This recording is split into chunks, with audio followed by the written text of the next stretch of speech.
Good afternoon, everyone, and welcome to a special severe weather briefing from New York Metro Weather on today, Friday, August 19th, 2011.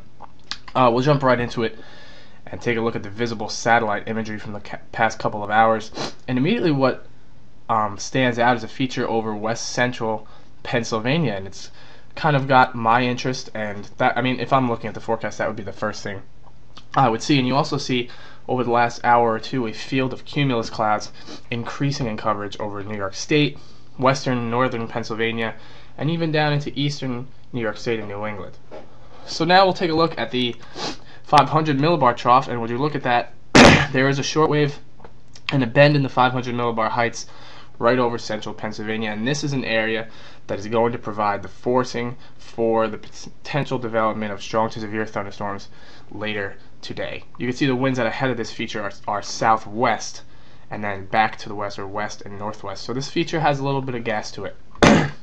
We take a look now at a feature called surface-based CAPE, which is convective available potential energy, and these are pretty decent numbers for 11 o'clock or 11:30 in the morning. 2,000 joules of CAPE is sufficient to support severe weather. You can see that these numbers are also increasing.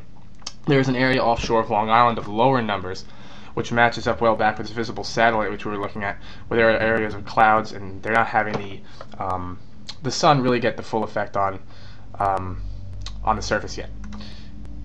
We'll now take a look at, if you remember from the video the other day, we talked about some of the key components of getting severe thunderstorms to develop and stay organized, and we're here taking a look now at the effect of shear over the area, which you can see is pretty much non-existent. I mean, there's less than 30 knots of shear to support severe thunderstorms over the area.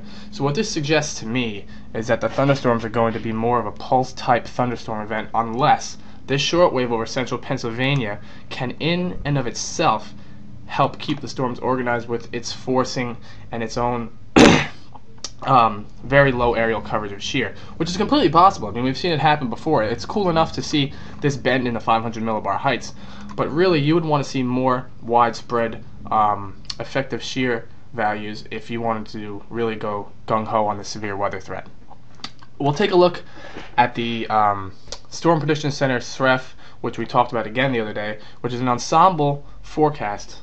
It has a bunch of different models which are then blended into an ensemble mean. And we're looking at the probability, the 3-hourly probability of a thunderstorm, which is close to 50% over western New Jersey, which is pretty high numbers. So it's something to keep in mind. I mean, obviously thunderstorms are going to be widespread. The question really is the severe weather. We take a look now. We'll pull up the SREF's forecast for shear, and you can see that it also agrees there is very minimal shear throughout the area. There's less than 30 knots of shear here. The effective shear also very low, less than 30 knots. So we're going to be dealing with storms that may go up and down very quickly. The updraft will go up very rapidly in an area of instability. You'll see huge cumulonimbus clouds going up, and then all of a sudden the storm will basically just die on itself because the shear is not there to keep the storm organized. So the shortwave will help move the storms east and southeast over time, and with this, the Storm Prediction Center has placed the area in a slight risk for severe weather. Now, a lot of people are often confused about what this means. The Storm Prediction Center issues outlooks based on the probability of severe weather. So this slight risk is triggered by percentage probabilities of severe weather. So we look at wind. There's a 15% probability of damaging thunderstorm winds of 50 knots or higher within any 25-mile point. So this 15% automatically triggers a slight risk. You see how it matches up. There's also a 15% risk for hail. The tornado risk non-existent, not non-existent, but very low, less than 2%. You can see the 2% area way back here over the west, not over our area.